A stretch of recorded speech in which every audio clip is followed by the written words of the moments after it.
কর্তৃত্ববাদী শাসনে মৃত্যু হয় জবাবদিহিতার। অন্য অনেক কিছুর মতো তাতে জ্বলে যায় জনগণের অর্থ। সে জনপদে উন্নয়ন বা নির্মাণের সার্থকতা থাকে না, অপব্যয় ঝুলে থাকে আতঙ্কের ঋণের বোঝা হয়ে।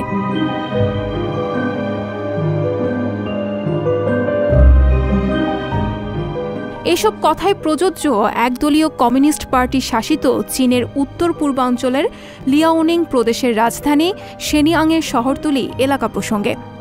সেখানে সারি সারি দাঁড়িয়ে আছে অসংখ্য অর্ধনির্মিত বিলাসবহুল ভিলা। একসময় মাল্টিমিলিনিয়াররা সেখানে থাকবেন ভেবে নির্মিত হয়েছিল ভিলাগুলো, কিন্তু এখন এক পরিত্যক্ত ও ভুতুড়ে শহর হয়ে স্থানটি রূপ নিয়েছে কৃষকদের ফসল উৎপাদন এবং গবাদি পশুপালনের জায়গা হিসেবে।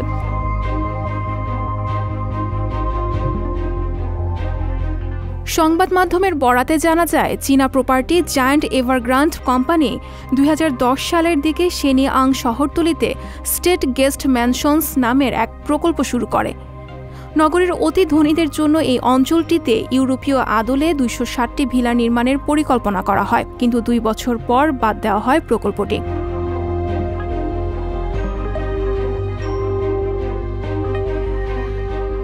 শেনিয়াং এর ভুতুরে ভিলাগুলো চীনের অনেক শহরাঞ্চলে বহু ব্যর্থ রিয়েল এস্টেট প্রকল্পের একটি।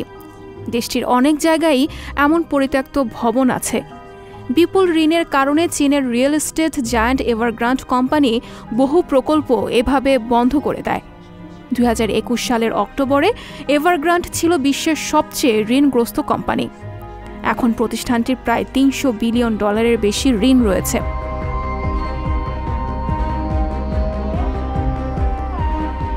অর্থনীতিবিদদের মতে এমন ভুতুরে শহর চীনের একটি অদ্ভুত বৈশিষ্ট্য।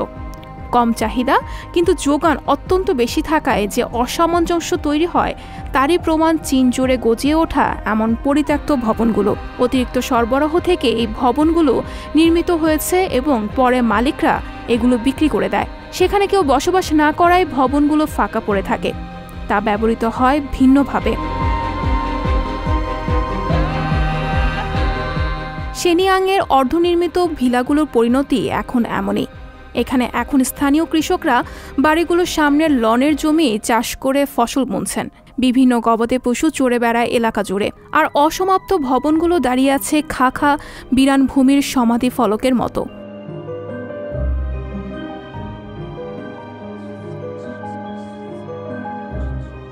কোম্পানি ও শহর কর্তৃপক্ষের কাছে এমন বিপুল অর্থ অপচয়ের ব্যাখ্যা চাওয়া নাকি অপরাধ হিসাবে গণ্য হয় চীনে। শেনিয়াংয়ের ভৌতিকতার তাই অলৌকিক কিছু নেই, বরং এতে স্পষ্ট যে এটি জনগণের অর্থের অপচয় মাত্র।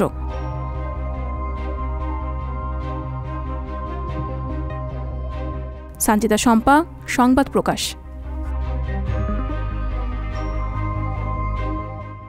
সংবাদ, ফিচার ও অনুষ্ঠানের জন্য ভিজিট করুন সংবাদ প্রকাশের ওয়েবসাইট এবং যুক্ত থাকুন ফেসবুক পেজ ও ইউটিউব চ্যানেলের সঙ্গে।